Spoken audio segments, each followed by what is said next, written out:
একদিকে শাকিব খান ফেরত দিয়ে দিচ্ছে অগ্রিম নেওয়া পারিশ্রমিক, হিমশিম খাচ্ছে নির্মাতারা। অপরদিকে এখনও প্রযোজকদের কাছ থেকে পাওনা টাকা পায় প্রয়াত অভিনেতা দিলদার। তবে অ্যামাউন্ট যেটা রয়েছে সেটা আসলেই শকিং। অপরদিকে প্রশ্ন ফাঁস ও কোটা আন্দোলন নিয়ে পোস্ট করায় তীব্র সমালোচনার মুখে পড়েছিলেন সুশান্ত পল, কিন্তু এখন তো তিনি আরো বড় বিপাকে পড়লেন। সো প্রথমে আসে শাকিব খানের কাছে। শাকিব খানের ব্যাক টু ব্যাক 3টা সিনেমা সুপার ডুপার হিট দেওয়ার কারণে তো খুব স্বাভাবিক তিনি তার পারিশ্রমিকের ডিমান্ড বাড়াতেই পারেন, এবং ডিমান্ড যে অলরেডি বাড়িয়ে দিয়েছেন এমন গুঞ্জনও এসেছিল।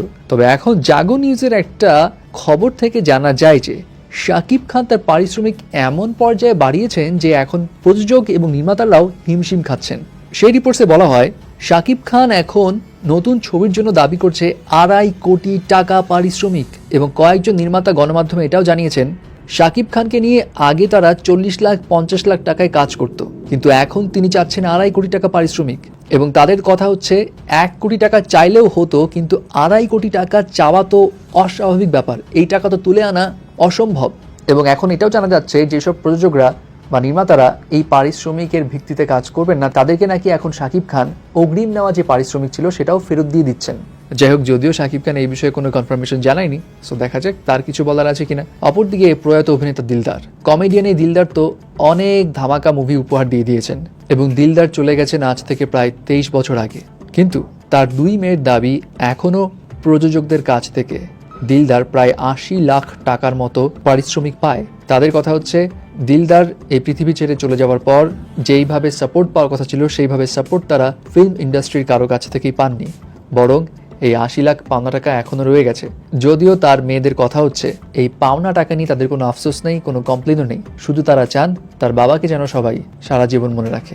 ফাইনালি আসি সুশান্ত পালের কাছে।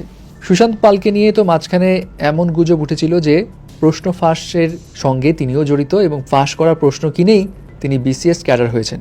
যাই হোক, যদিও এটা গুজব বলেই পরে প্রমাণিত হয়, তবে এইসব প্রশ্ন ফাঁস এবং কোটা আন্দোলন এগুলো নিয়ে তিনি কেন চুপ, তার মতো ইনফ্লুয়েন্সার কেন কোনো কথা বলছেন না, এটা নিয়ে তার ফলোয়ার্সদের অনেক অভিযোগ ছিল। তো এই অভিযোগের ভিত্তিতে তিনি সম্প্রতি তার ফেসবুকে একটি স্ট্যাটাস দেন, যেখানে বেশ কড়া ভাষায় তিনি বলেন, কোটা এবং প্রশ্ন ফাঁস বিষয়ে কিছু না লিখলে যদি আপনাদের খারাপ লাগে তাহলে এত কথা না বলে আমাকে আনফলো করে দিন, আরো ভালো হয় ব্লক করে দিলে। তিনি এটাও বলেন, বারবার এভাবে বিরক্ত আর করবেন না, যদি বিরক্ত করেন তাহলে আমি নিশ্চিতভাবে আপনাকে ব্লক করব, তাতে করে আপনার সম্মান বাড়বে না বরং কমবে। এবং তার এই পোস্টের পর তাকে ঘিরে হিউজ সমালোচনা হচ্ছিল এবং তার ফলোয়ার্সও অনেক কমে যাচ্ছিল।